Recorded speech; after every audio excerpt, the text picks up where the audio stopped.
resistência, persistência, insistência na obra de Deus, para que nenhum de nós venhamos desistir, por mais que tenhamos vontade, mas que venhamos permanecer firme.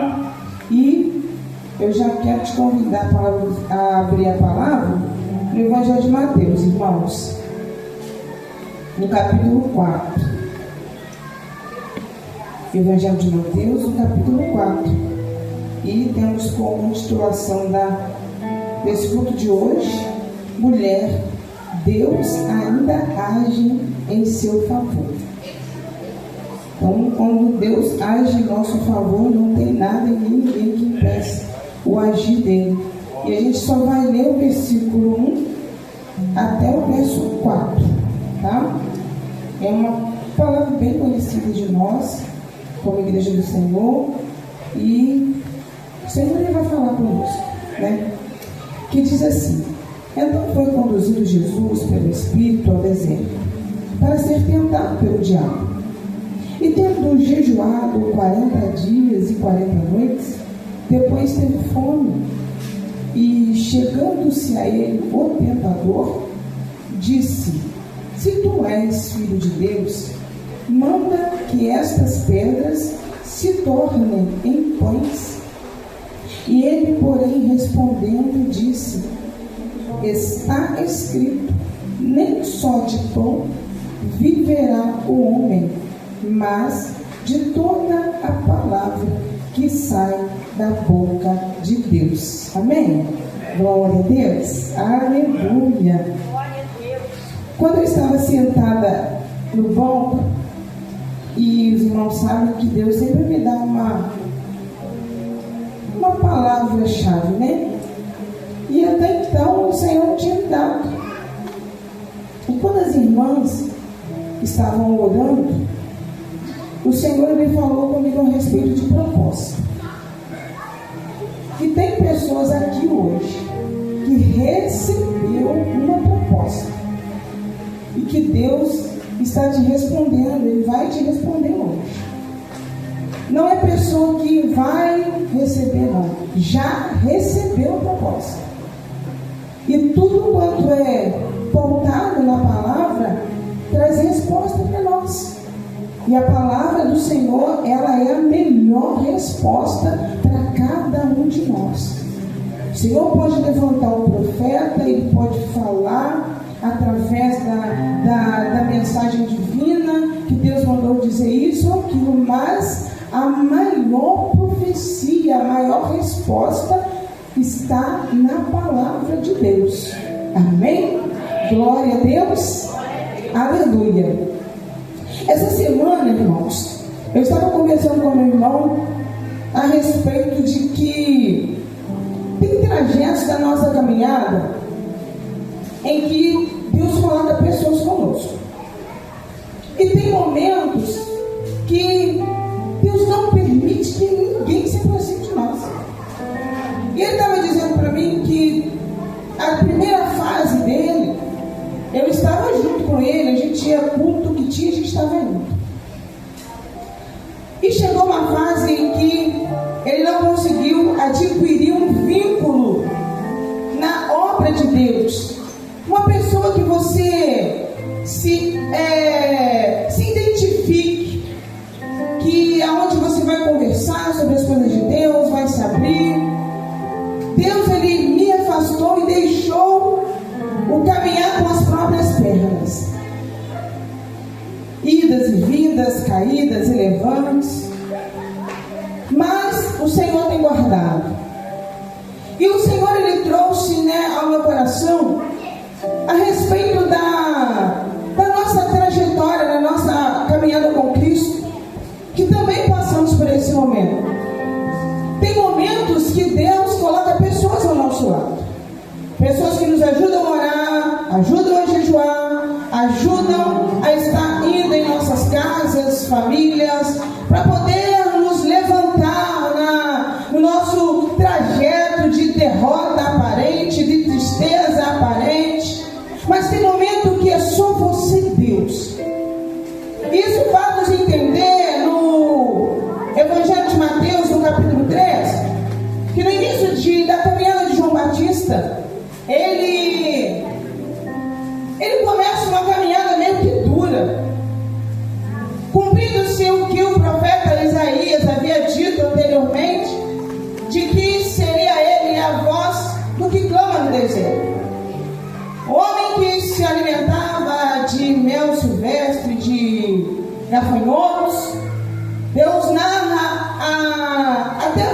veste dele, que ele se vestia de pele de camelo, tinha um cinto de couro, era aquele responsável a pregar o arrependimento. Pregar arrependimento é algo que não é favorável para a proximidade de pessoas no nosso século. Mas o interessante é que no trajeto de João Batista, a palavra dura que ele pregava, a palavra de arrependimento que ele dizia, os confrontos que causava ele em meio aos fariseus, João Batista, ele trazia pessoas para o arrependimento e o batismo. Pessoas mergulhavam nas águas, se arrependendo das suas falhas, dos seus pecados, querendo uma verdadeira transformação, porque nós sabemos e entendemos hoje que quem faz o movimentar na nossa vida, neste tempo, é o Espírito Santo. E naquele tempo já estava iniciando-se tanto o ministério de João Batista, quanto o ministério de Jesus. João Batista chega a narrar que ele não era nem digno de atar as sandálias, as alpargas de Jesus, porque mesmo sem conhecê-lo, sem saber de uma totalidade, ele tinha a certeza de que aquele que viria iria causar grandiosidades em meio à humanidade. E não tem nada melhor do que nós falarmos de Jesus. E o interessante é que Jesus, ele foi batizado por João Batista. Jesus, ele não chegou no destino terreno de uma maneira pomposa, como todos nós humanamente queremos chegar, desejamos chegar. Eu trabalho em unidades hospitalares em que o nascimento de uma criança, ela nasce com todo um preparo. Papai e mamãe preparam lembrancinhas, os quartos ficam enfeitados com o nome da criança, procuram comprar as roupas para sair da maternidade de forma muito bonita, muito bem apresentada. Mas Jesus, ele não se habitou em nosso meio dessa maneira. Portanto, teve pessoas que foram enviadas por Deus para preparar o ambiente, para preparar as vestes, para preparar a localidade do nascimento de Jesus. E Jesus, na sua fase adulta, ele já está preparado para a sua vida ministerial. Uma vida ministerial que aparentemente não seria de primeira instância uma vida de pessoas próximas, pessoas que iam também somente o amar, porque tratando-se de Jesus, automaticamente as pessoas teriam que amar a Ele. Toda a humanidade teria que amar Jesus, porque seria aquele que futuramente iria sofrer na cruz, morrer por amor à humanidade. Mas Jesus, ele não foi bem quisto. Jesus, na sua grandeza, no seu poder, ele foi humano. Ele sentiu na pele as dores que a humanidade sente no dia de hoje. E é por isso que a palavra, ela traz vida para nós. E quando acontece o batismo de Jesus, há uma grandiosidade, uma manifestação do Espírito Santo de Deus sobre ele. Acontece o batismo, o manifestar da presença através de uma pomba, ela faz com que as pessoas venham olhar para aquele ambiente, pessoas venham olhar para Jesus. Mas todo início de ministério, nós achamos que vamos estar de uma maneira, de uma forma, de uma pompa que nós nem imaginamos. A gente pensa que o ambiente vai ser favorável.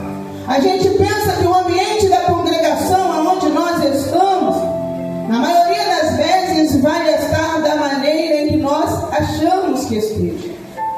Mas a Bíblia diz que após esse batismo, após o início desse ministério, Jesus ele passa por 40 dias e noite no deserto. Não é no deserto levado por Satanás, não é no deserto levado pelas suas lutas, mas era um deserto levado pelo próprio Espírito. Um deserto pelo qual ele teve que se manter firme, porque nós, humanamente dizendo, Jesus era naquele tempo humano. Ele não estava na sua pompa espiritual, ele não estava na sua soberania, na sua autonomia que é dada por Deus. Jesus ele era humano, jejuando 40 dias e 40 noites para poder estar recebendo de Deus todas as instruções pelas quais ele receberia naquela trajetória dele. Mas só que quando eu e você, não diferente de Jesus, nos separamos para Cristo, decidimos fazer algo para Cristo, entregar a vida em jejum, entregar a vida em oração, entregar a vida na obra de Cristo, entregar a vida em abrir um trabalho para o nosso Deus, automaticamente no mundo espiritual, aquele tentador, o inimigo da nossa alma, aquele que quer ver nos paralisar na caminhada, ele vem na tentativa de te fazer parar no meio do caminho, de desistir na hora em que o próprio Espírito Santo está te preparando para coisa grande. É nesse momento em que você está preparando-se, é nesse momento em que você está se entregando, é nesse momento em que você está guardando a sua vida para poder viver algo novo de Cristo. Chega o tentador. O tentador ele chega onde? No meio do deserto. Deserto, todos nós sabemos que é uma localidade, um ambiente que não é fácil para o humano, a pessoa estar. Então daí a gente já imagina o deserto da nossa vida, os desertos da nossa caminhada, os desertos em que nós choramos, como eu disse anteriormente, aonde Deus não permite que pessoas venham estender a mão para você, aonde nós olhamos para a irmã Néia do lado e a irmã Néia não está perceptível ao deserto que você está atravessando. Mas sabe o que o Espírito Santo de Deus ele fala conosco nessa noite? Que esse deserto que você está passando, em que o pastor não está dando atenção, que aparentemente a irmã Néia não está dando atenção, mas é o próprio Deus que te conduziu nesse deserto, é o próprio Espírito Santo te levando para um nível diferente com o Senhor. Um nível diferente é onde você e ele, aonde o próprio Deus ele irá te instruir, aonde o nosso Deus ele te dará a verdadeira instrução através da palavra. Então nesse momento do seu deserto, se apegue à palavra, mesmo que aparentemente sem entender, mas o Espírito Santo ele traz clareza, o Espírito Santo ele traz clareza.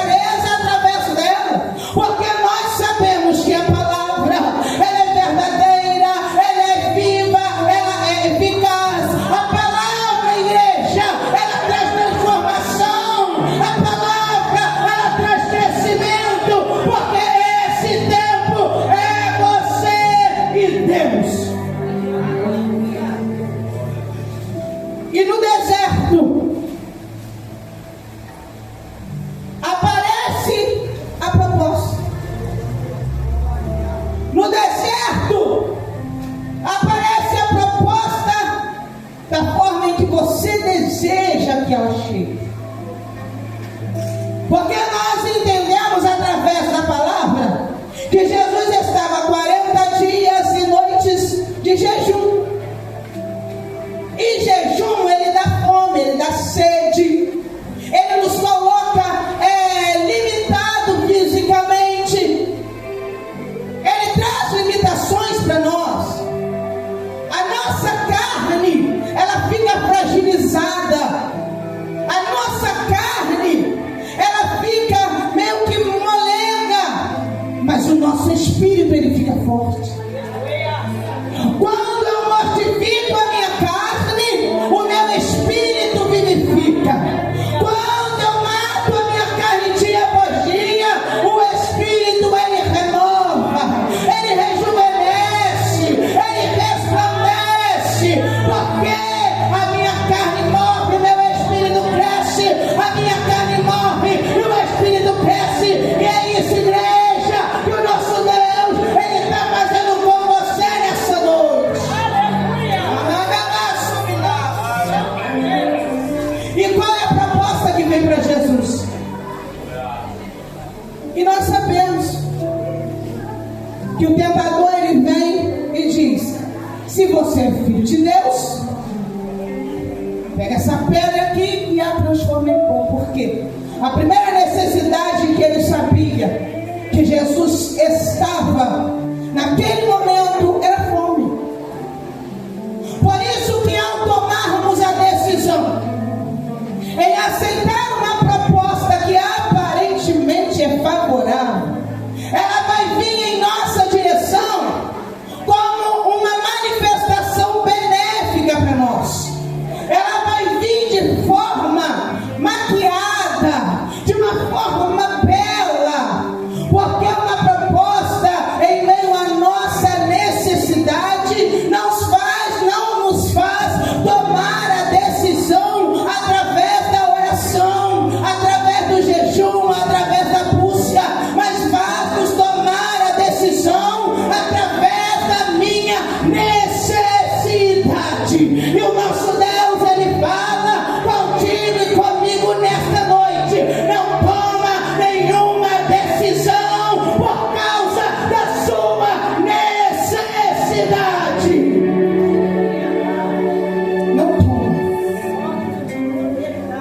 Não toma a decisão por causa da sua necessidade.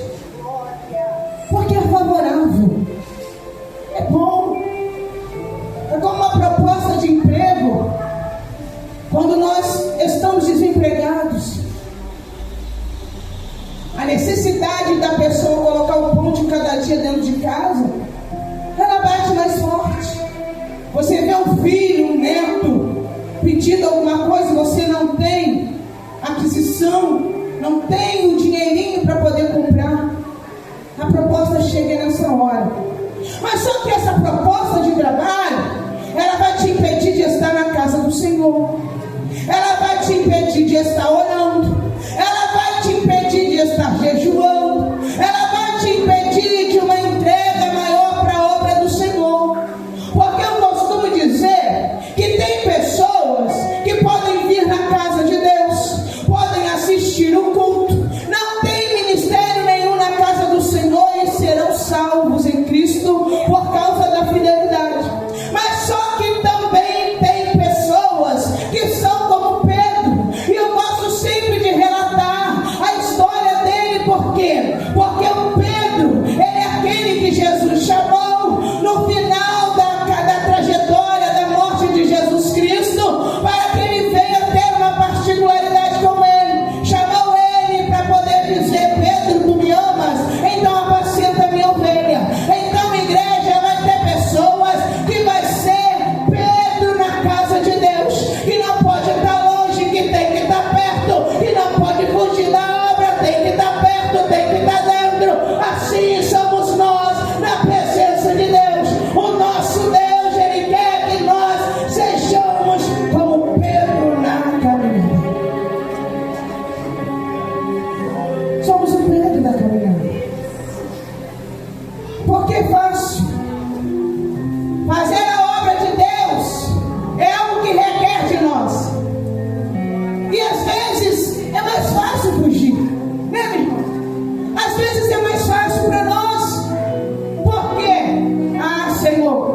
eu tenho um compromisso no meu trabalho, então não posso estar indo lá porque é meu trabalho, eu preciso.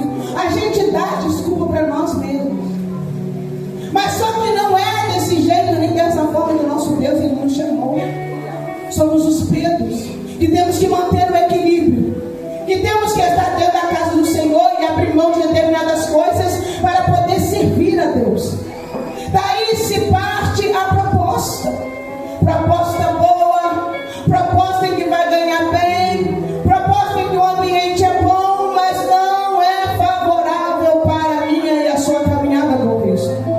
E é por isso que quando Satanás, o tentador, ele chega até Jesus, fazendo essa oferta para que ele venha se alimentar, Jesus podia fazer tal milagre, mas só que quando a nossa carne está morta e o nosso espírito está vivo, a resposta não é pautada nas minhas palavras, mas é pautada na palavra de Deus. Nem só de pão, nem só de pão, nem só de pão viverá o homem, mas sim de toda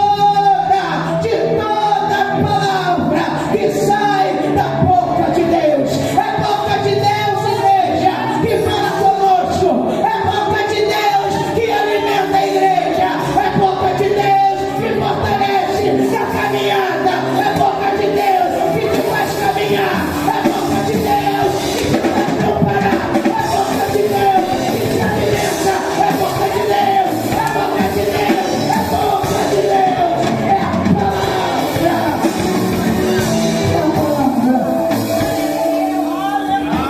É a palavra que manifesta. Oferta, proposta que te vai afastar das coisas do Senhor. Diga não nesta noite, porque o Espírito Santo ele diz que não é favorável. Não é favorável, porque ele te chamou para ser Pedro na obra do Senhor, para ser Pedro na obra de Deus. Mas só que o tentador, ele não desiste. O tentador, ele quer nos fazer estagnar de qualquer jeito. E ele faz uma segunda proposta para ele. Ele diz que ele leva o Senhor Jesus em uma cidade, e ali ele o coloca num pináculo e diz: se tu é filho de Deus, lança-te daqui para baixo. Ou seja, fazendo com que a fé venha a ser meio que desequilibrada. A proposta, ela traz-nos isso, fazer-nos desacreditar da soberania de Deus, porque é uma proposta que não é dada pelo próprio Senhor na nossa vida. Ela traz desequilíbrio na nossa fé. Perdemos a credulidade da palavra de Deus. E é por isso que quando a proposta é favorável, a gente logo pensa: poxa, eu estou citando o trabalho que é uma forma mais fácil para a gente acompanhar. Esse trabalho vai me dar um dinheiro maior, né? Esse trabalho, ele vai conseguir pagar a prestação X que eu tenho. Esse trabalho vai fazer com que eu consiga fazer uma compra boa. E daí a gente já coloca Jesus de lado, já parte para a nossa necessidade, já parte para aquilo que eu preciso, para aquilo que eu necessito. E mas o Senhor ele vai entender, ele vai compreender, né? Porque, poxa, eu preciso trabalhar, eu necessito, mas ele vai entender.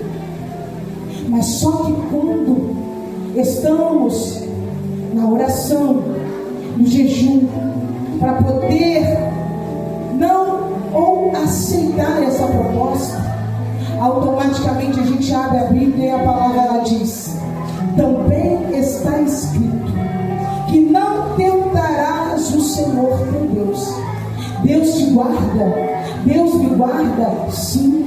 Deus protege, sim.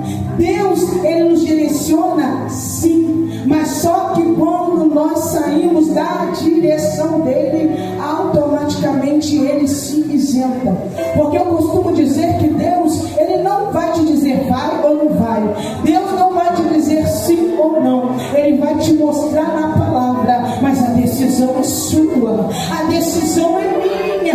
Porque o meu e teu Deus, Ele não invade, Ele não interfere. Mas quando nós nos colocamos à direção dEle e colocamos na obediência dEle, automaticamente a palavra ela dá resposta. A palavra ela diz para nós, a gente coloca numa balança o que vai me favorecer e o que vai me desfavorecer na caminhada com Cristo. Porque como o Senhor disse numa quinta-feira passada na Cidade Nova para nós, não trata-se de mim, mas trata-se da obra. Não trata-se de você, mas trata-se da obra. Só para eu, só para você, mas não só para a obra. Porque a obra é para levar o povo ao arrependimento. A obra é para trazer o povo ao arrependimento. Oh, igreja do Senhor, você não sabe o quanto o meu e o teu Deus, Ele te chamou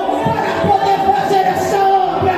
Então decida-se, não aceite essa proposta de Satanás na sua vida.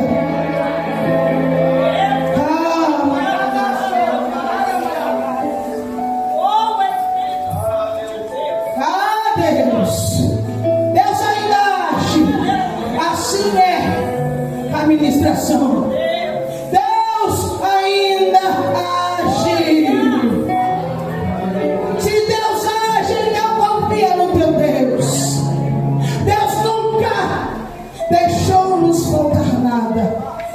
A palavra ela diz que Ele não deixa um justo mendigar o pão e nem a descendência passar fome. Porque a igreja, Ele cuida da tua casa, Ele cuida dos teus, Ele cuida da tua família, Ele cuida das tuas necessidades, Ele cuida, mas também não deixe de cuidar das coisas de Deus com negligência, porque o tentador, o inimigo da nossa alma, ele quer nos paralisar na caminhada, ele quer porta de igrejas fechadas, ele quer altares vendidos. Mas quando a igreja levanta, quando a igreja movimenta, quando a igreja marcha, quando a igreja se une, quando a igreja move, o nosso Deus, Ele se levanta do trono e trabalha em favor da igreja de Deus.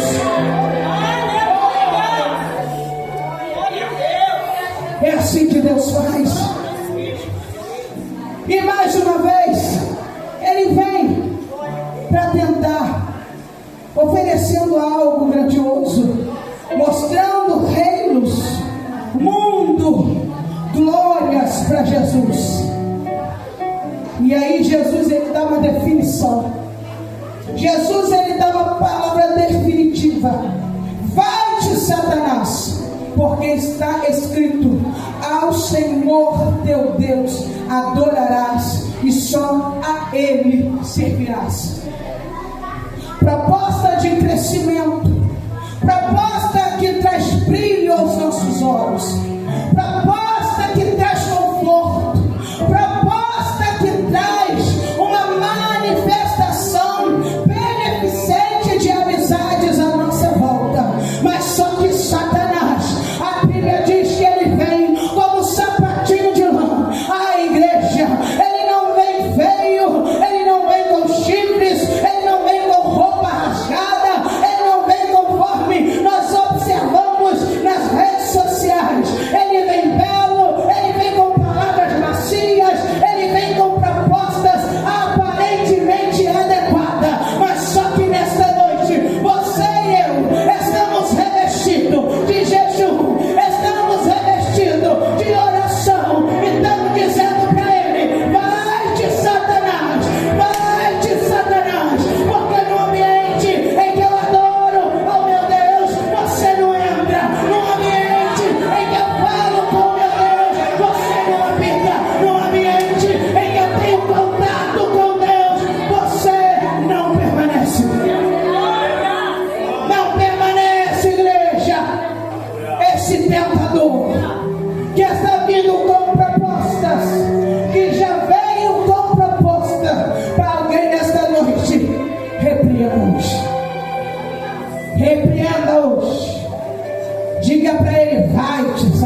E é assim que Ele faz, igreja. Quando a gente menos percebe, Ele chega. Em uma pequena discussão dentro do caso, Ele chega. Quando a gente encontra Ele e vê que automaticamente Ele está usando alguém na sua casa, no seu trabalho, você fala com Ele: sai, Satanás, eu já te vi. Você não vai causar contenda, você não vai causar confusão, você não vai atrapalhar aquilo que o meu Deus, Ele colocou para com a minha vida. Porque Ele vem escondido, Ele vem devagarzinho. Eu costumo dizer que Ele vem como um copo d'água embaixo de uma torneira pingando. Ele vem aos pouquinhos. De primeira instância não é perceptível, não, Senhor. De primeira instância a gente não percebe. Mas a tentativa dele, como Ele fez com Jesus, Ele faz com a gente. Ele vem de pinguinho, Ele vem de pinguinho, Ele vem de pinguinho, e quando vê está transbordando. Mas hoje o Senhor, Ele fecha essa torneira em que Ele está pingando na nossa vida, tentando minar, tentando trazer algo dele para nós. Porque o nosso Deus, quando Ele entra na guerra, Ele entra para vencer. Irmã Iris, eu tenho que temer Satanás? Não, igreja. Satanás, se você fala no nome de Jesus, ele sai, ele é derrotado. Mas o problema é aquilo que ele lhe oferta, é aquilo que ele te oferta, aquilo que favorece, aquilo que vai te tirar da presença, que vai me tirar da presença. É isso que ele deseja para a nossa vida.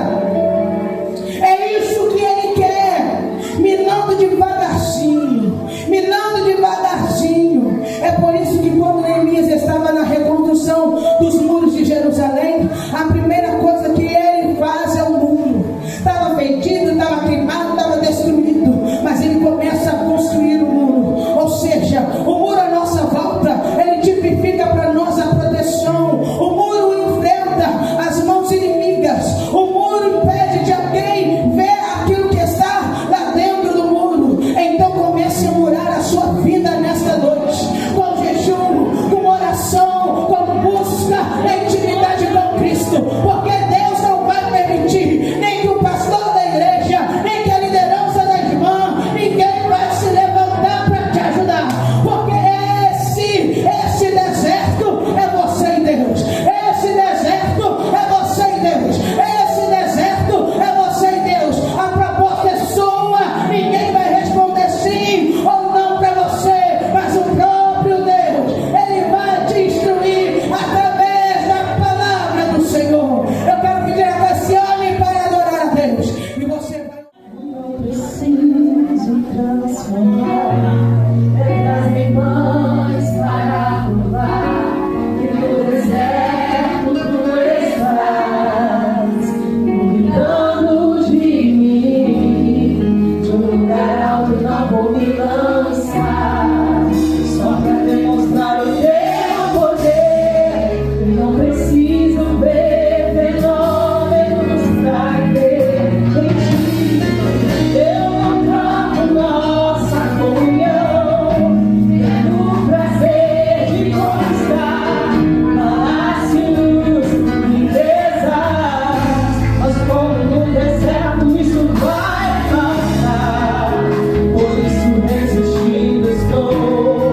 de parar.